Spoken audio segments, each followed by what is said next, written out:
Welcome to Esalen Live, where we chat with change agents and swim deep waters in our ongoing exploration of potential. Thanks so much for being with us. I'm your host, Christine Chen. 2020 has been full of challenges, to say the least, and as it comes to a close, we may be reflecting on how we can move into 2021 with more meaning and purpose. So I brought into someone to help us with that a little bit. His name is Chris Murchison. He's Esalen faculty. He had a workshop scheduled and was canceled due to COVID, so we love having him back. He's a positive organization coach and consultant, and we are so happy that he's able to join us here on Esalen Live. Hello, Chris. How are you? Hello, it's so great to see you, Christine. Hello, everybody. Yeah. So tell us, what is your role as a positive organizational coach? Because I think I want some of that.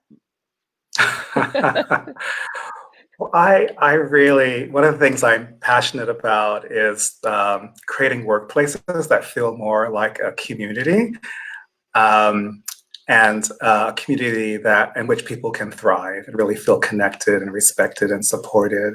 And so, yeah, as you can appreciate, that takes some thoughtfulness about how to craft your organization's policies and procedures and practices in a way that support that kind of a community and environment. So that's what I'm excited about. Like, what are all the pieces that you can pull together and think about intentionally to create a positive employee experience? Yeah, and the employee experience goes into our homes these days, which you and I have talked about before. And because it's at the home, I feel like this is such time of self-reflection. Like, what is my life looking like now? And then also, what will it look like in the future? Are you feeling that? Are you hearing that?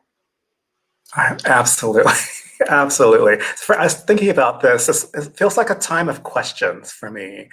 Questions about, like as you said, who am I now as an employee working from home, and I'm thinking about who am I now as a friend and as a partner and as a member of different communities that I belong with. I feel like my relationship to so many things is changing during this time, and I find myself wanting to be thoughtful about what's important to me as I look to 2021. Is this something that you feel like a lot of people are experiencing across the board and asking specific questions about how to find more meaning and purpose in work and in life? I do, particularly this year. I mean, gosh, you think about all the things that have happened this year with the fires in California, for example, but also not just in California, across the west coast of the U.S. or other natural disasters around the globe. At least in the U.S., we also have had a year of huge political kind of consternation, if you will.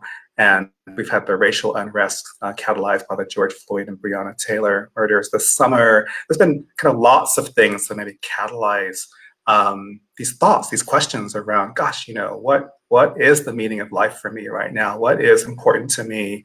What is my sense of purpose and meaning? I think that those events kind of have caused us to want to maybe pause and give some thought to those questions.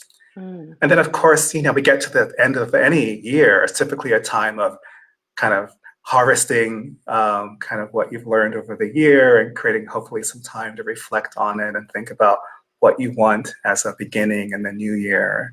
So endings and beginnings. And so thinking about, gosh, what do I want in 2021 and how might I want things to play out for me in the new year, particularly knowing that we're going to continue working from home, many of us, well into the new year. And that the pandemic, even with the vaccine, is still going to be a part of our lives for many, many, many months to come. So I think these mm, questions of purpose are very relevant and important. mm, mm. So, how would we define purpose? Like, how do we even start? That seems like such a simple word, but such a big concept. I know it is. I mean, I kind of boil it down to the things that kind of animate our lives, the things that we might call out as being sacred to us or really important to us or maybe passionate for us. They're the things in our lives that give us a sense or experience of meaning. They're the things we want to pay attention to. And the things that when we do pay attention to them, they give us this like a wonderful sense of energy and flow as well. Um, purpose is one of those key ingredients of so many things like resilience and engagements and motivation, happiness, well-being, flourishing, and so many more. I mean, if you look at those models, you'll find that purpose is oftentimes at the center of many of them, or at least a core ingredient. So to me, it's just one of those foundational things in life that we want to and need to pay attention to. Mm-hmm. And is it for everyone to consider this? Obviously, it is a privilege to be able to pause and say, what is Mm, my life purpose? If we're safe and we have all those things that are keeping us safe, it is a mm. privilege to be able to then reflect on like these refinements to life. Why, if we are in this position to be lucky enough to be thinking about purpose or considering purpose, is it so important for laying a path for the future? I think it is, and I think I'd also say that I think these kinds of reflections and pauses can be at the micro level as well as the macro. So if you have the privilege to take time off from work or take a mini sabbatical, absolutely, that can be really nice time to carve out to pay attention to making sure that you're invested in things that are aligned with your sense of purpose. But I also find that in small ways, you have these moments where, like these micro moments where you kind of have a little bit of an illumination that, oh, that thing that I just did kind of lights me up in a way that makes me think about purpose. Or that thing that I just did is exactly the kind of thing that makes me feel a sense of purpose. And I actually want to figure out a way to do more of that or Mhm. spend more time with that person. And so I think there's probably lots of small nudges that we get actually throughout our days and weeks and months that kind of help us, almost like a divining rod, that help us figure out kind of where is our kind of lead us to our sense of purpose. So it doesn't have to be the kind of big opportunities. I actually think in some ways maybe the smaller ones can be just as powerful, if not more. I feel like also they change over time. Like you Mm-hmm. could know your life purpose when you were a younger person and go full force into it. And then you get a little older and that somehow shifts. And then this time that we're all in quarantine and COVID and trying to care for each other to the best of our abilities through such challenge and such a difficult year, Yeah. that's another real time for us to dive in and think about personal evolution, personal transformation, what kind of potential we could have to reinvent ourselves, I guess. I mean, is that what it is? And it's evolving all the time. What are your thoughts on that? I do think it evolves over time. A good anecdote is I teach a course for our clients around career development. And one of the questions we ask at the beginning of the class is, what did you want to do when you were 8? And it's delightful to hear people's responses, but it's even more delightful to discover in their 8-year-old dreams what part of that dream still exists today, but maybe in a different shape or form. And so I think, in many ways that our ideas around purpose are things that naturally evolve and shape over time. I love the Greater Good Science Center as a writer, Kira Newman, she wrote an article recently about purpose that I loved, and she described purpose really as more of a less of a destination and more of a journey Mm, and a practice. And I love the idea that you might have some idea or some sense of a destination, but like maybe holding that loosely and really concentrating on the process. And so concentrating more on the journey moving forward and the practice, calling into practice those things you want to pay attention to hopefully bring more purposeful things into your life so that you feel more, all those things I said before, you feel more engaged, resilient, motivated, happy, etc. Chris, can I ask you something? You sent me this picture and I was so curious about it. We didn't really talk about this. You sent me this picture of a bunch of objects. Can you help me understand how this relates to redirecting or rediscovering our purpose moving into 2021? Help me understand. Help Yeah, us understand. And if you have yeah, any questions at home too, as you're watching this on Facebook, thank you, Anjali. Thank you, Lori, Teresa, for your comments. Keep the questions coming. Chris is here for us. So yeah. help us understand this, Chris. So when I think about this idea of purpose being both a journey and a practice, um, I love this concept that a friend of mine from Greater Good Science Center taught me, Eve Ekman, this idea of me search. So this idea that we can continually be doing research on ourselves. So basically paying attention to our lives and the things that animate us or energize us in a way kind of collecting these little tidbits of information about ourselves along the journey. And so for me, that picture just represents kind of a collection of things. And so imagine that this represents you and that this array of objects somehow represents the things you've collected over some period of time that give you some indication of what your sense of purpose might be. And so an exercise like this, like carving out time to actually almost keep a diary or a record over time of those moments um, where you feel some kind of energy or a rise in passion that kind of might be an indication of purpose for you. And the exercise could even be taking those moments and then deciphering them or deconstructing them. It's like, what was happening in that moment that made me feel that rush of positive energy or that feeling of passion? And to really write about it, like what was I doing? Who was I with? Where was I? Maybe describe more the emotions that you felt or the physical feelings that you felt. And I would imagine that if you do that over a long enough period of time, that you'll begin to get a sense of that red thread that runs through all of those artifacts and gives you some new information about your purpose. Oh, okay. So that's so fascinating. I love that so much. It's such a practice, like you mentioned, and I'm eager to do it. Let's step back a little bit and slow down because you did give us like a whole practice in just like 30 seconds Mm. there. So let's, it's a lot, right? If we're thinking about our purpose, let's go back and look at what you said. I think I wrote it down here. And this is what you call an energy audit. Is this the energy audit that we're doing right now?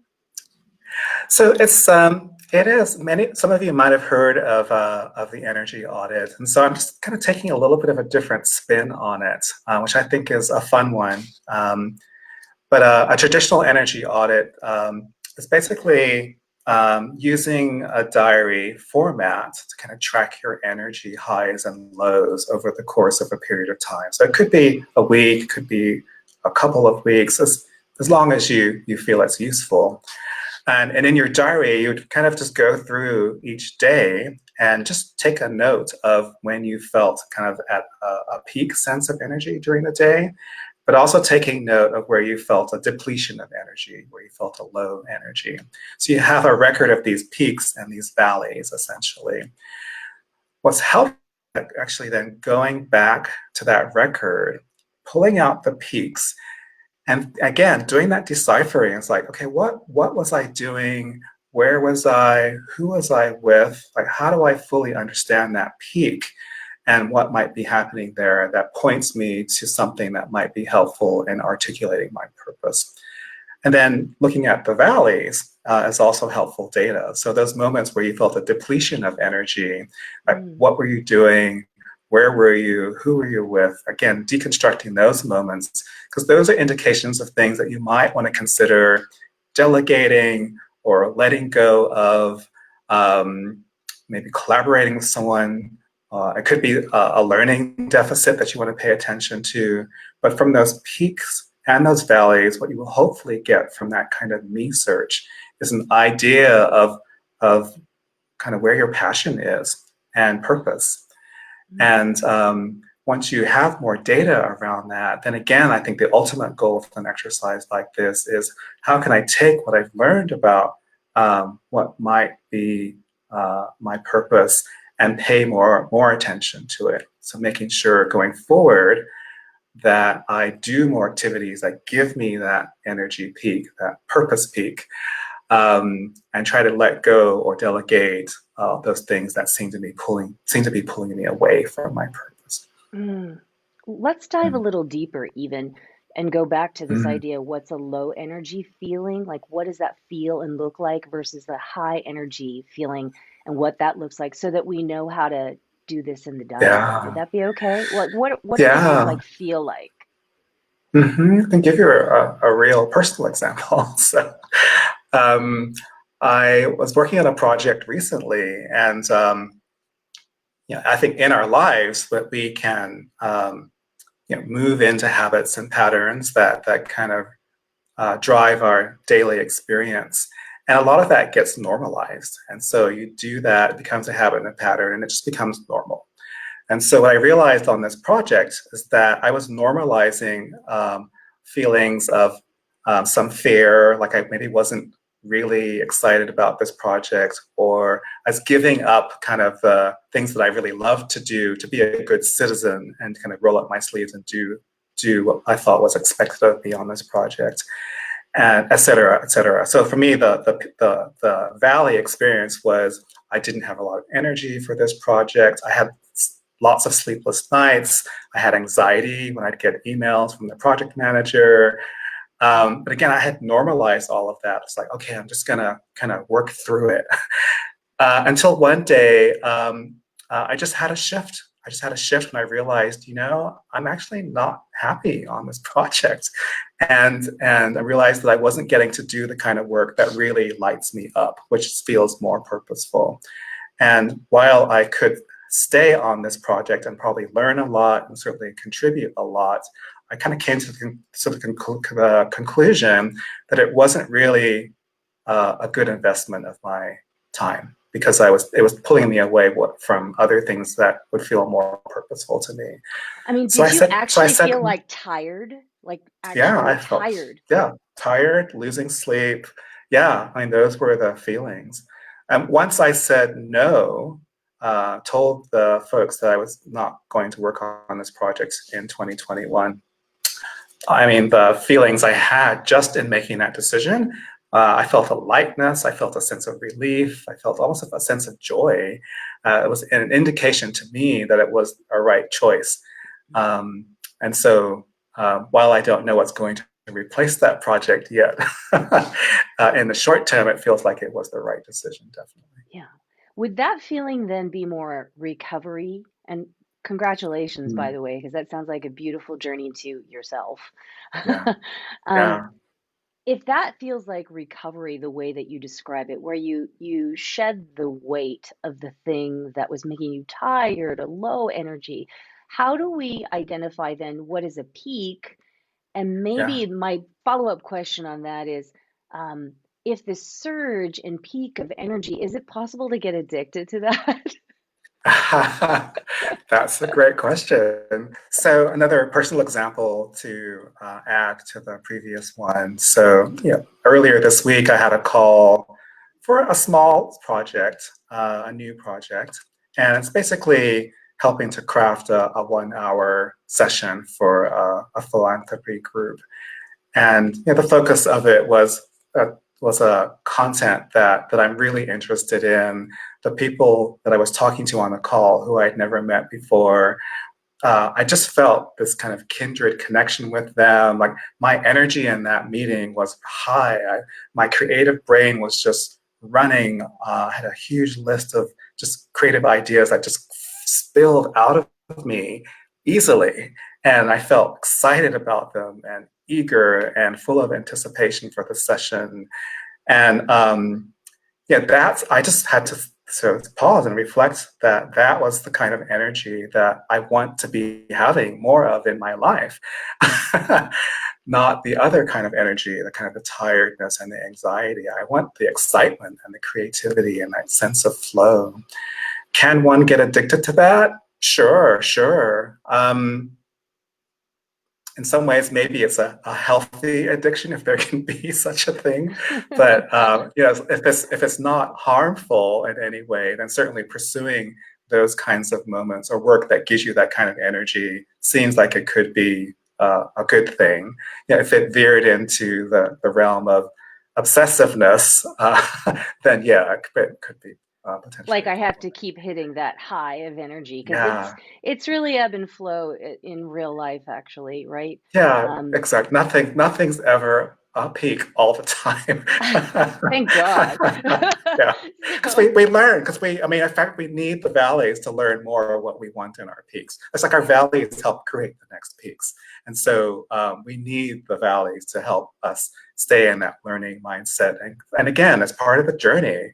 And we learn from that. And hopefully over time, maybe our peaks get higher and our valleys don't keep getting lower. yeah. Well, I feel you on that. I feel like it's like we need the light to see the dark, the moon to see the sun. It's all this Yes, yin yang energy that yes, allows us to illuminate what we're talking yes. about today, which is rediscovering purpose in our work and our life. So how do we bring this to life? I'm drawn back to this photo of the objects. I love a good ritual practice and incorporate so many in my Mm. life. And this looks so much like a ritual that we could all participate in some way, shape, or form to help us discover a little bit more about our purpose. Can you help us bring this to life? The diary, the low energy, high energy, the peak moments, and the objects. Like, how do we even begin? Yeah, for me, at the core of a practice is attention. So increasing what we notice. And so the diary is just one example of how you might pay attention to what you're noticing. And there could be other things that you could do as a practice to support noticing.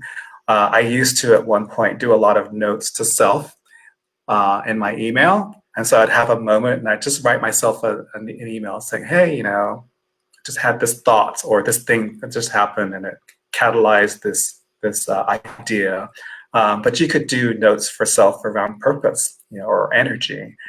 I also keep a journal. And so if you keep a journal, maybe carving out time in your journaling to keep a record of those moments or peaks when you're feeling energized or purposeful. But those are two other examples of ways that you might increase your noticing. Yeah, another example could be talking to friends or family members, asking them like a kind of like a self 360, asking them, describe to me when you've seen me really purposeful.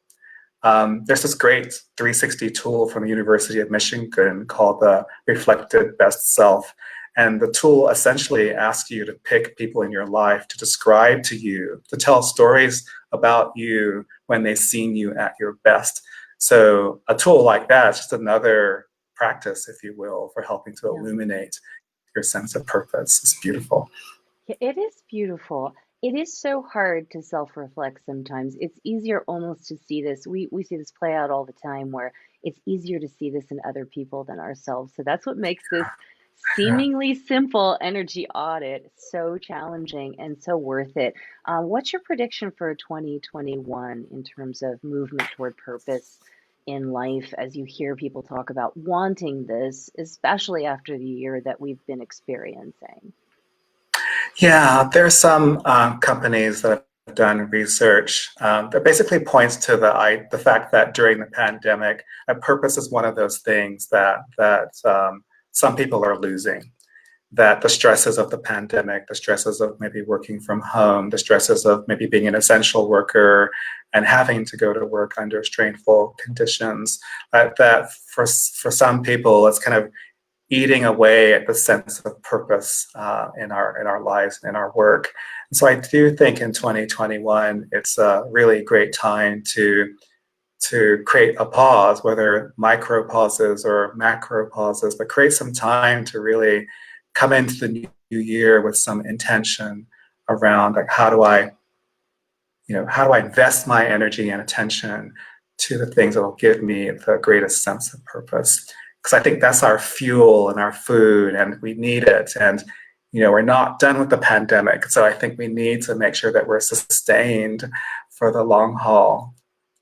Yeah, we can use this time that we're still recovering from the pandemic to really dive in a little deeper into ourselves and figure out how can we show up in 2021? It's a natural reboot, but does require some attention as well. Chris Murchison, thank you Uh, so much for joining us today. It's been Thank illuminating you. and wonderful, and we hope to see you soon on property and maybe even some of our digital offerings, which we're trying to plan, and it takes time. All these things take time. Thank you so much, Chris. Thank you. Thank you so much.